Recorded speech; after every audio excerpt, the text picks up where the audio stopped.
une conférence internationale à Paris le 7 février, Maryam Rajavi, présidente élue de la résistance iranienne, a livré son analyse de la situation actuelle en Iran et dans la région à l'occasion du 36e anniversaire de la révolution du peuple iranien. Madame Rajavi a déclaré « La plus grande défaite du régime iranien, c'est l'échec des attaques et des vastes campagnes pour anéantir la résistance iranienne et porter des coups à son unité et sa solidité. » Cette résistance qui a traversé les épreuves les plus difficiles, forte d'un programme et de plans et de plus de 30 années d'expérience, constitue la solution démocratique à ce pouvoir. L'ancien maire de New York, Rudy Giuliani, a vigoureusement critiqué le gouvernement Obama pour sa politique iranienne dans les négociations nucléaires et l'ensemble du Moyen-Orient. L'Iran, a-t-il tenu à souligner, est plus dangereux que Daesh. Nous devons dire aux ayatollahs que nous ne voulons pas d'eux comme partenaires dans cette coalition.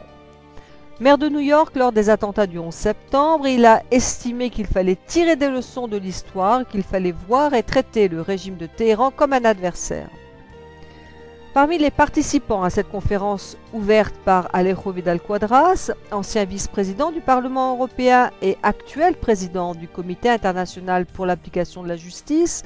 se trouvaient notamment Dominique Lefebvre, député du Val d'Oise,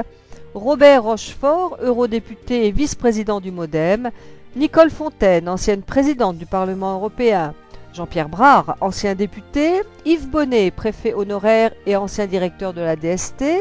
Michael McKenzie, ancien ministre américain de la Justice, Alan Dershowitz, avocat et juriste américain en droit pénal et constitutionnel,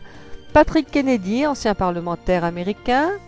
Lord Alex Carlile, coprésident du comité parlementaire britannique pour la liberté en Iran, Carmen Quintanilla, présidente de la Commission des droits des femmes à la Chambre des députés espagnols, et le sénateur belge Pierre Galland, président de la Fédération humaniste européenne et président de la branche européenne de l'Organisation mondiale contre la torture.